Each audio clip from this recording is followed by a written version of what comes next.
Op hires a private investigator on her sus husband and finds out about his disgusting sex addiction and affair. Husband demands for forgiveness and threatens to marry the other woman if Op does not comply. Posted by u/throw-ra London mum. My husband, 47M, and I, 44F, have been married for just over a decade, and it has been, for the most part, a loving marriage centered around our two beautiful children. Of course, I've had grievances. He travels a lot for work, is constantly glued to his phone, and sometimes abruptly pops out for errands that he has always been incredibly vague about. Initially, these didn't concern me too much. He has a very demanding job that has allowed us to have a lifestyle I never thought possible, enabled me to leave work to be with the children, take us on wonderful holidays, and send the children to a great school.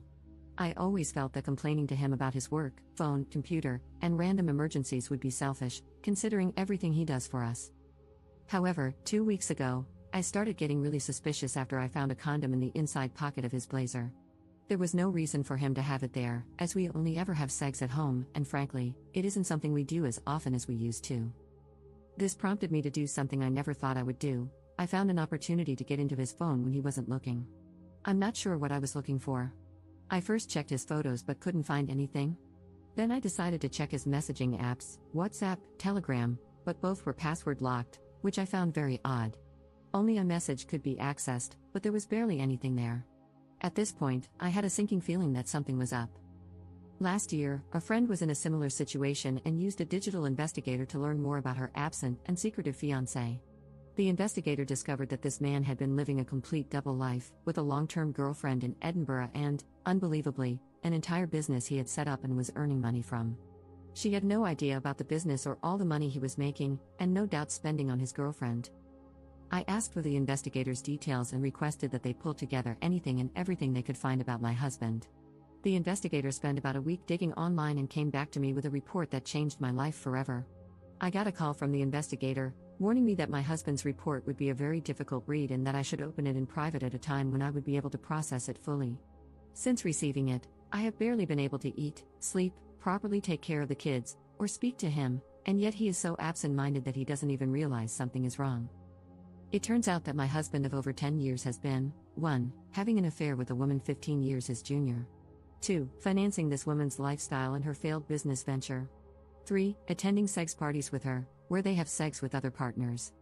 4. Posting in a revolting online sex forum, including pictures of his privates and details of his addiction to corn and escorts to his creepy online friends. And 5. Based on his posts online, he has clearly been spending thousands on escorts as far back as 7 years ago. I have no idea where to go from here. I don't know what to do. I have no idea how to confront him about this or if I should see a lawyer first. I know the obvious decision is to simply divorce, but our children are 9 and 7. I have loved him since we first met 14 years ago, and I know that I have a place in his heart too, in spite of these actions. If he is truly an addict, then maybe there is a way to get through this if he agrees to treatment? I am a complete mess, and I can't talk about this to anyone in person just yet. Any advice you have for me would be really appreciated. Relevant comments. Commenter. You are allowing your love of a cushy, expensive lifestyle to cloud your good judgment. You deserve better, and your children deserve a happy home, which this will never be with a parent who is any kind of addict. You will lose respect for yourself if you stay. Your peace of mind will have been sold for 20 pieces of Gucci. Get through the holidays any way you can. If your husband becomes suspicious, blame it on holiday stress. Give your kids one last nice holiday season. Right after the first of the year, call a few divorce attorneys and interview them. Bring the investigative reports. Hire the one with whom you click the best. Follow your attorney's advice to the letter. They're an expert, that's why you hired them. Don't listen to family, friends, or strangers on the internet. Get yourself into individual therapy to help you deal with the betrayal. Have your children see a child therapist to assess whether they need ongoing care. Be kind to yourself. You've only just found out about a massive betrayal. You didn't know, but now that you do, you're taking proactive steps to defend and care for yourself and your children. Your husband is on his own. He can get into therapy or not, it's not your problem, and don't take it on as one. Your plate will be plentiful with your business and that of your 2 children. Wishing you and your children a peaceful and joy-filled 2025 as you move together into a new life. Ops response.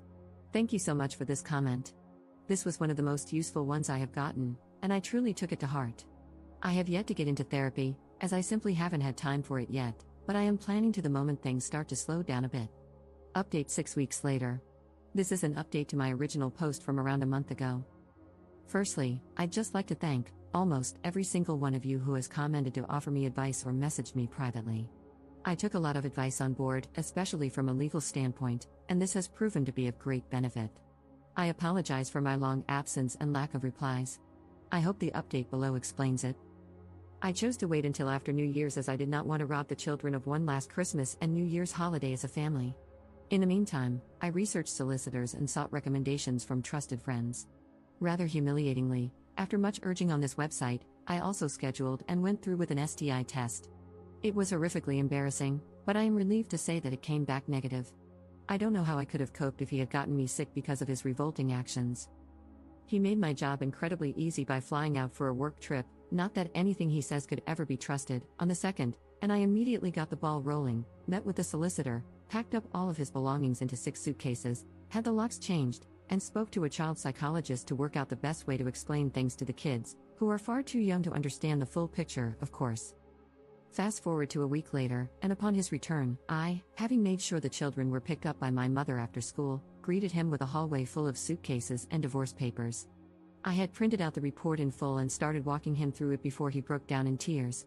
It was a compulsion, he was unbelievably stressed, and if I left him, he would have no choice but to marry the other woman, whereas he would end it immediately if I took him back. This last part was truly the nail in the coffin. I don't think he even realized just how manipulative a comment that was.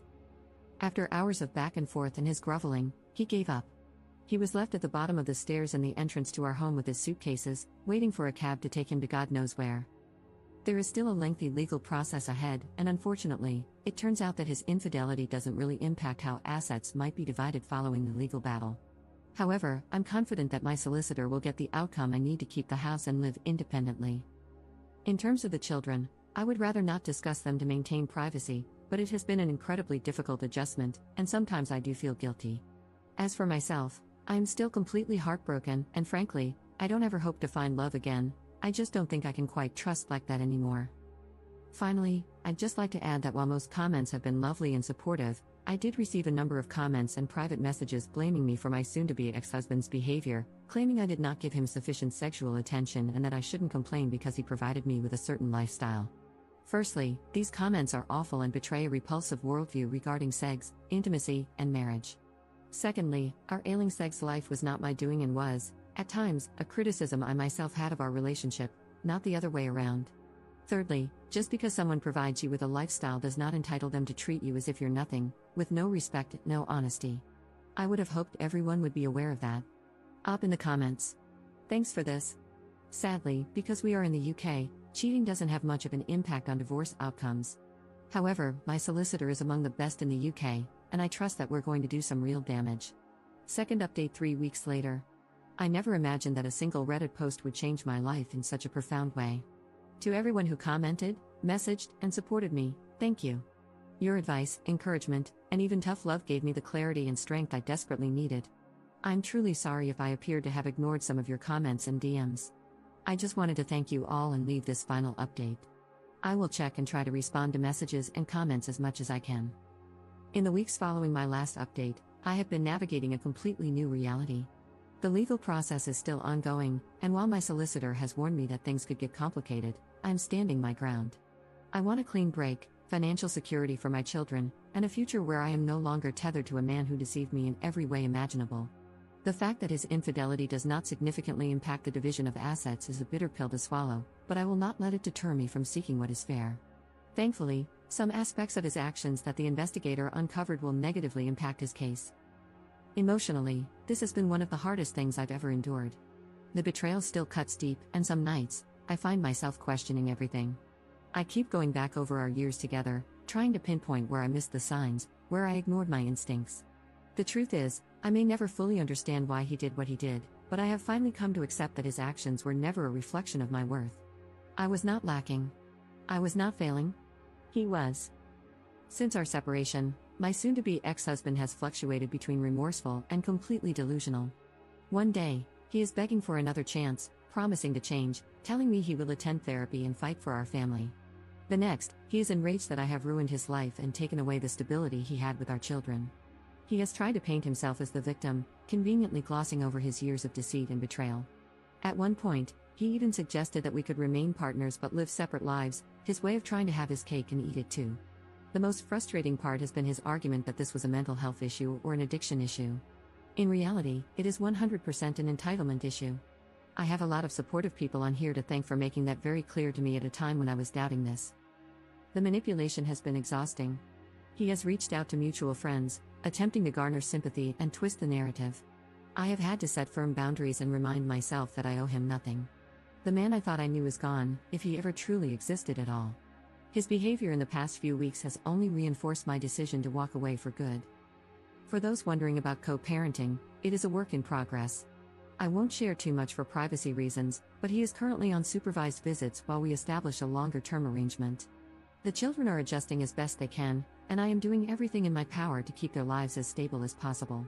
They are my focus now, and their well-being is my only priority. As for myself, I am healing, slowly but surely. I have reconnected with old friends, thrown myself into activities that bring me joy, and even started to look toward the future with something resembling hope. I won't lie, trusting again feels impossible right now. Love, at least the kind I believed in, feels like a distant and naive concept. But I also know that I am stronger than I ever thought I was, and that gives me faith that I will rebuild, in time, in my own way. I could never have imagined getting through this when I made my first post. Yet here I am on the other end of it. Still standing. To those who may find themselves in a similar situation, please trust your instincts. Do not gaslight yourself into ignoring the signs. If you don't have 100% certainty, find a way to get it like I did. Either try to gather evidence yourself, that you can use in court, or hire a private investigator like I did. And most importantly, remember that betrayal does not define you, how you rise from it does. This is my final update. I'm closing this chapter of my life for good. Thank you all, truly, for being part of my journey. Relevant comments. Commenter. I remember your previous post. Did he cut off the other woman? Ops response. I have no idea what is happening with that. Her social media posts have stopped suddenly, so perhaps he is no longer supporting her lifestyle?